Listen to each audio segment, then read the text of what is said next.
Olá pessoas, eu sou o Léo. E eu sou o Miguel. E esse é o canal Piuí. É inacreditável, mas o Piuí de volta aqui com uma lista de filmes que o mal vence. Mas é que esse tema é muito bom, cara, porque a gente vai assistir aos filmes esperando que os heróis vençam e aí acontece o contrário. No fim das contas, a gente tem aqueles finais ruins, mas que são muito bons. São os finais que a gente acaba lembrando pra sempre. Inclusive tem um filme aqui nessa lista que tem um baita de um final e que ele só é tão espetacular porque o mal vence. Então eu peço pro mal vencer, você não pagar a conta de luz, a luz vai se apagar, vai ficar no climinha de vídeo, entendeu? E você vai acompanhar 5 filmes em que o mal vence. Mais 5 filmes em que o mal vence. Já que eu falei o título, tu pede o like agora, né? Pra mudar as coisas. Eu não posso falar que é o mal vencer, né? Porque esse deixa foi usado 182 vezes. Isso que vocês estão vendo aqui, ó, é a dificuldade de se reinventar pedindo like. Vocês acham que é porque é fácil pedir like todo vídeo. Não é. E isso que você tá vendo é o mal vencer, né? É a gente não conseguir chegar em um novo pedido de like. Então eu vou tentar mudar tudo. E vou falar o seguinte. Deixa um like.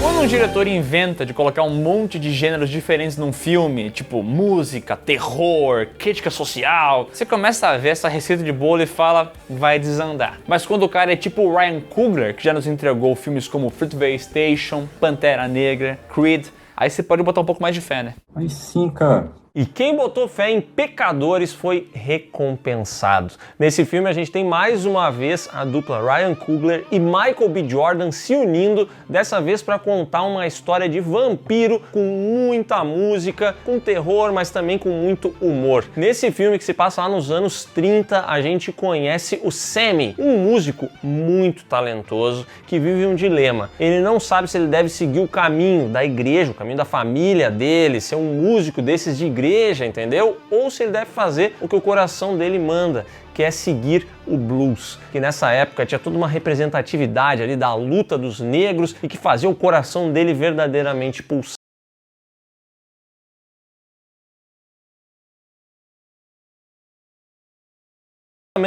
Ele acaba optando pela segunda opção. O problema é que aqui nesse universo, o blues, a música, a arte, eles atraem de certa maneira os vampiros, que não estão apenas interessados em sugar o sangue dessa galera, mas também o talento deles, a arte, a cultura, tudo.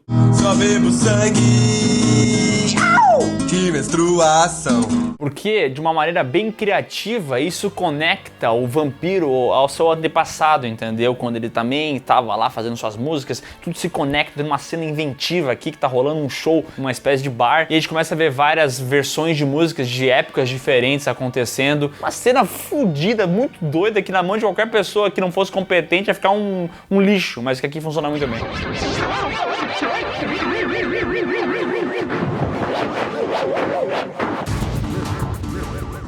Essa cena maravilhosa se passa numa casa noturna, porque nesse enredo a gente não acompanha só o Sammy, mas também os gêmeos interpretados pelo Michael B. Jordan, que decidem que vão abrir uma casa de blues ali na região. E é justamente na estreia que eles chamam o Sammy para se apresentar, e quando ele começa a tocar, meu irmão, vem todos esses espíritos de todos os períodos, e obviamente vem também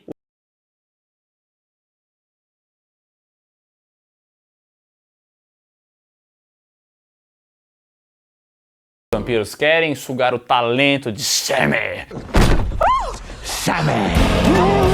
E é o que vai acontecer, eles vão tentar chegar lá, começa uma grande briga aos montes de drink no inferno, batalha de pessoa contra vampiro, é uma matança, é uma sangueira e tal. E no final das contas, a gente percebe que, olha só, eles vão conseguir dar uma volta nesses vampiros, porque eles têm lá um violão que tem uma parte de prata. E sabe como é que é prata, né? A prata, ela acaba com esses seres mitológicos. E aí, no meio desse pega pra capar, eles conseguem acertar no pescoço desse vampiro que morre.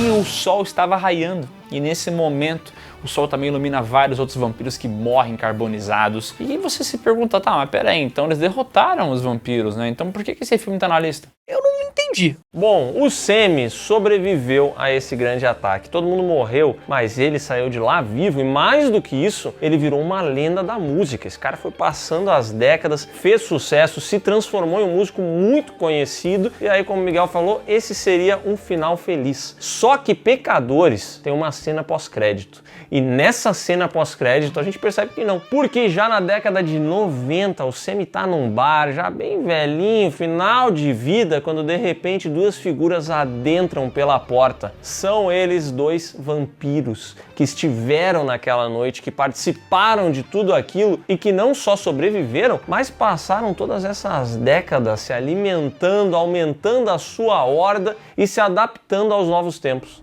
Oh. I guess I was one person he just couldn't kill. He made me promise to stay away from you, let you live out your life. Então, é uma mistura de o bem venceu, porque durante vários anos o Sammy conseguiu ficar de boa, mas também tem esses vampiros vivos ainda fazendo um monte de traquinagem. Eu gosto muito como a parada é ambígua, porque o Sammy até fala, né? Durante vários anos que se passaram, eu nunca tive uma noite tão incrível quanto aquela primeira que eu toquei no bar. E esse momento é foda. Legal demais.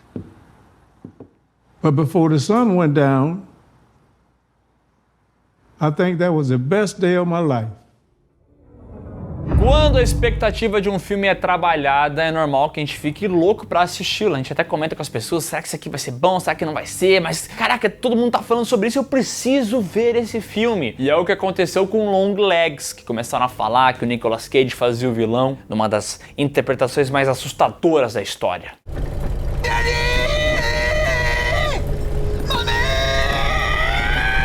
Interpretação essa que a gente não podia ver em lugar nenhum, porque eles escondiam isso, entendeu? Longlegs era o filme mais assustador do ano, com o Nicolas Cage em uma das grandes interpretações da sua vida, e ninguém podia ver isso. Todo mundo tinha que assistir o quê? Ao filme.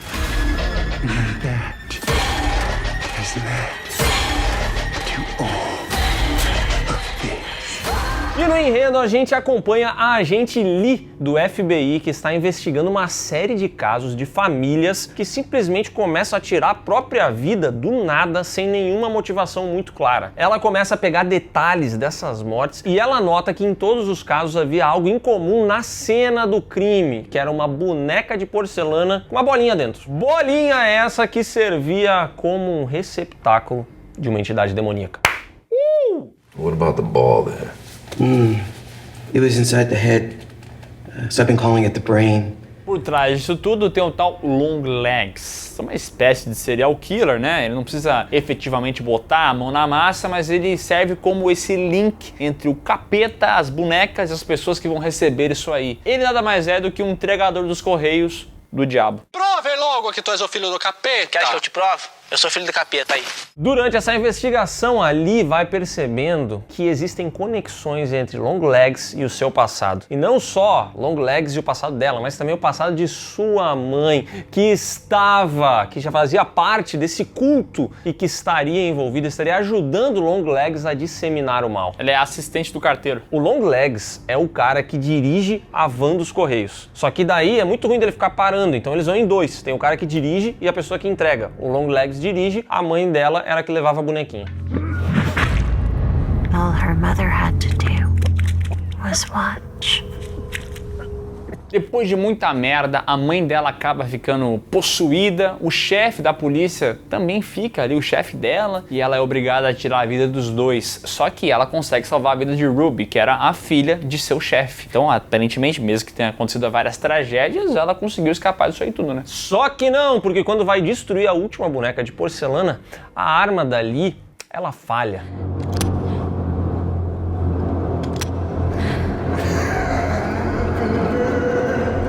E aí, meu amigo, você pode interpretar isso de várias maneiras, pode entender que é de fato uma entidade mais forte fazendo com que ela não consiga matá-la, fazendo com que ela deixe isso de lado, mas no fim das contas o fato é que a boneca fica ali com o receptáculo lá dentro e essa entidade ainda vai incomodar a vida de muita gente. E a vida dali fica uma merda, tá? Essa mulher tá fazendo terapia e ela vai fazer eternamente porque, cara, a mãe dela era um problema, a vida inteira dela foi uma farsa, é um inferno. Tenho vontade de me matar, bicho, tem hora que eu não aguento não, cara.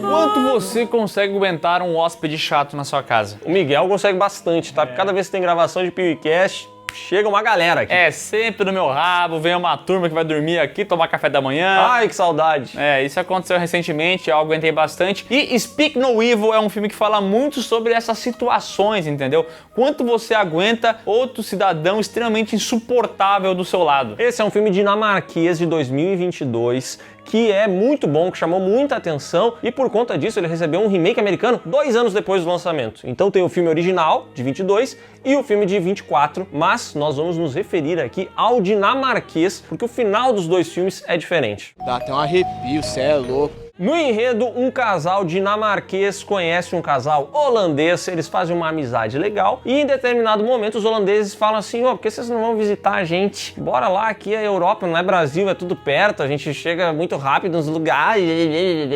E de fato é, porque logo depois os dinamarqueses vão visitar os holandeses, se hospedam na casa desse pessoal e é ali que eles começam a perceber que aquela galera não é exatamente o que parecia ser.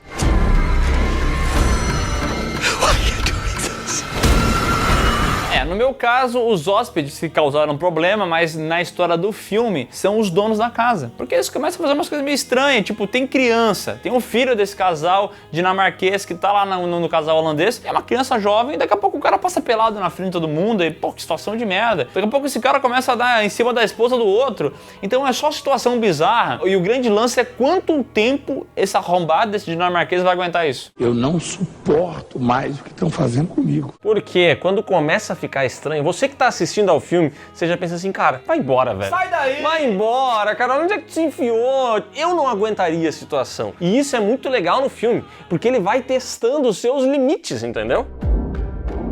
We have a situation here.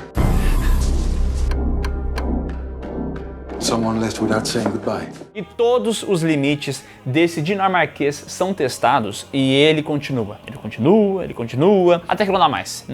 Não tem como ir, sério, isso tá muito estranho. A esposa fala, pelo amor de Deus, vamos embora daqui. E ele fala, beleza, vamos lá pro carro, entra lá com a sua família, esposa e filha e vazam. Só que no meio do caminho a menina fala, mas meu ursinho de pelúcia não tá no carro, acho que eu deixei na casa lá daqueles holandeses. E aí ele volta pra pegar o ursinho de pelúcia. Burro! Burro! Burro! Burro! Essa parte é difícil, tá? Eu assistindo o filme eu não acreditei, eu falei, não, isso aqui não dá pra mim, isso aqui é maluquice, não pode ser verdade. Bença, pai! A essa altura do campeonato, você já tá desesperado, você só quer que acabe, porque você tem vontade de acabar com a vida do protagonista, você já tá torcendo contra ele, entendeu? Porque ele é tão idiota, mas tão idiota que isso sobe, isso dá nos nervos. E é exatamente o que acontece, porque o holandês chega lá, caga um pouco mais em cima da cabeça do dinamarquês, leva ele até uma pedreira, onde obriga esse casal dinamarquês a tirar as roupas e começam a apedrejar ele até a morte. Mas antes de morrer, eles até perguntam, né? Por que vocês estão fazendo isso com a gente? E ele dá uma de buzz e fala, porque vocês deixam. Why are you doing this? Tu que deixa? É um final pesado. Foi mudado na versão americana, que é muito mais leve, mas aqui ela é bem condizente com todo o filme, tá? Eu acho que o cara realmente recebeu o que ele merecia, porque eles passam o filme inteiro nessa parada e no fim das contas o mal vence e provavelmente vai fazer isso com outras pessoas coniventes. Esse filme também tem um lance da crítica à hospitalidade de alguns europeus, como eles não querem incomodar nunca, eles acabam fazendo isso, acabam se anulando para poder serem aceitos em algumas situações. E não é para todo mundo, tá? Porque tem muita gente que morre de agonia vendo esse filme e eu fui um desses casos, eu não aguentava mais. Acaba, pelo amor de Deus! A vida de advogado não deve ser fácil, afinal de contas, muitas vezes você vai ter que defender uma pessoa que claramente é culpada. Agora, imagina ter que ser advogado do próprio capiroto, o rei de toda a maldade. O Sete Pele chega pra ti e fala, olha, você vai ter que me defender. E aí você vai dar uma olhada na ficha criminal e o cara já fez algumas traquinagens, né? Gosto muito de dinheiro, mas não aceito suborno. Tenho chifre na cabeça, mas não sou corno. E é isso que acontece no filme Advogado do Diabo de 1997, onde a gente conhece um jovem e promissor advogado interpretado pelo Keanu Reeves, que é um cara que, assim, olha, ele tá bem demais, entendeu? Ele é muito promissor, ele consegue emprego numa grande empresa, ele é basicamente o Hendrik da advocacia, entendeu? Ele tem muito futuro. I will defend you, Satan.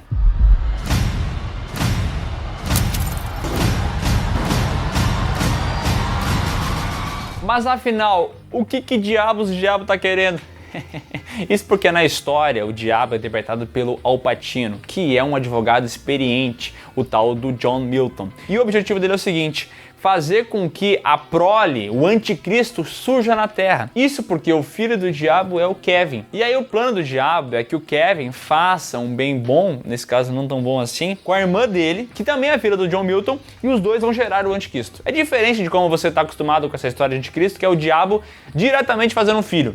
Aqui, no caso, ele seria o vô do anticristo. Me dê, babá. Finalmente, em um certo momento, o Kevin descobre isso e não aceita. Ele fala: não, eu não vou fazer isso é errado, eu não sou assim e tal. E eles têm essa discussão, um momento maravilhoso que o Al Pacino destrói na atuação e fala: I'm a fellow man! E aí você vibra porque essa cena é pica. In spite of all his imperfections, I'm a phenomenon! Só que o Kevin, ele vence, ele fala: não, eu não vou ficar aqui, não vou vazar, tirando a própria vida, eu prefiro morrer do que fazer isso. Eu prefiro morrer do que perder a vida! Só que depois de tudo isso ele acorda e é como se ele estivesse revivendo um dia que ele viveu antes, tipo o dia da marmota. E várias coisas que ele já tinha visto começam a acontecer de novo, e ele pensa: talvez eu tinha tido um pesadelo só. Onde é que eu tô?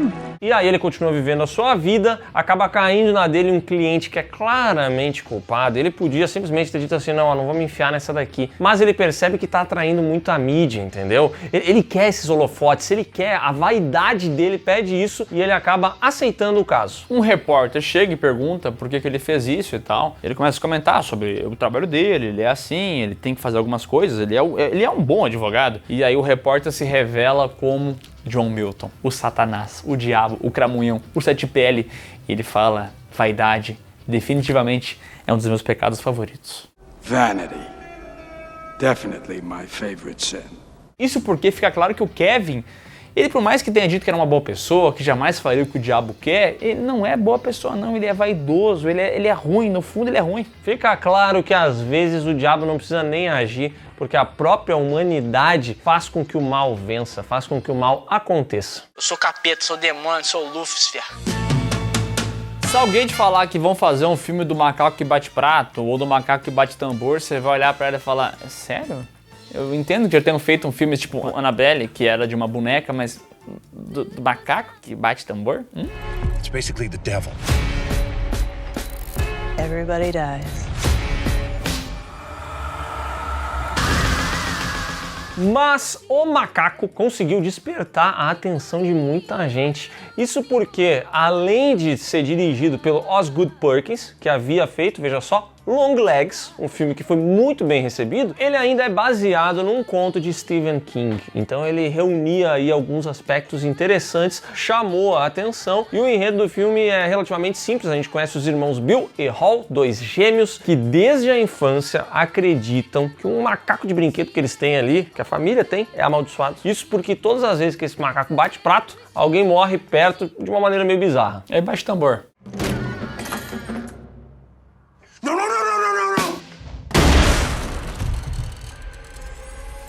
Bom, os irmãos, desconfiando que o macaco é o causador dessa treta, eles começam a evitar esse objeto, porque por onde ele anda dá merda, entendeu? Ele bate ali os seus tambores e daqui a pouco alguém morre. E aí a gente começa a entender que ele é de fato o causador e o ideal é meio que se livrar desse bagulho, né? Esse filme tem uma pegada meio cômica e meio violenta, lembra um pouco um Brinquedo Assassino, um Premonição, ele tem Megan, ele tem umas mortes mais elaboradas, inclusive tem uma morte aqui envolvendo uma decapitação com uma bola de boliche.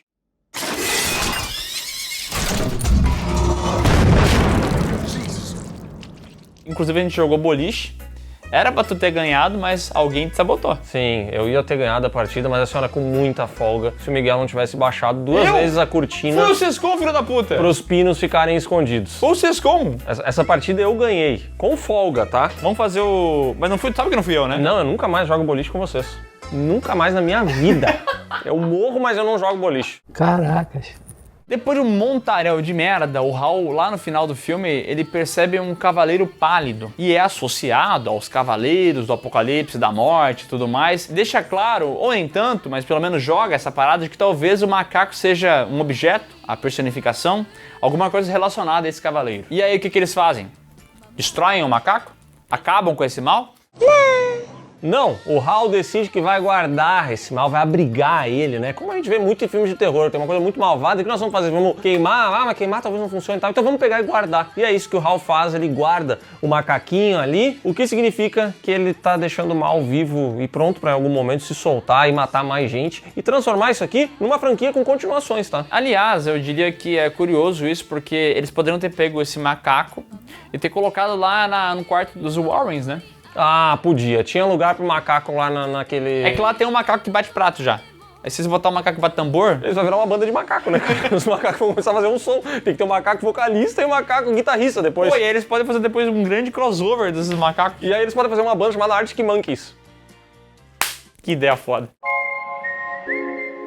Então é isso, pessoal. Se você gostou desse vídeo, já assistiu algum desses filmes, comenta aqui embaixo a sua opinião. E não esquece de conferir os links aqui na descrição que vão levar você para as nossas redes sociais, para as lives do Miguel e também para o PeeWeeCast, podcast do canal Peewee, onde você vai encontrar vários joguinhos. Alguns jogados de maneira limpa, outros jogados de maneira suja, mas todos eles joguinhos divertidos, tá? E comenta aqui se você já foi traído num jogo desse. Se alguém já pegou e sabotou seu game e você nem conseguiu conviver com essa informação. Absurdo!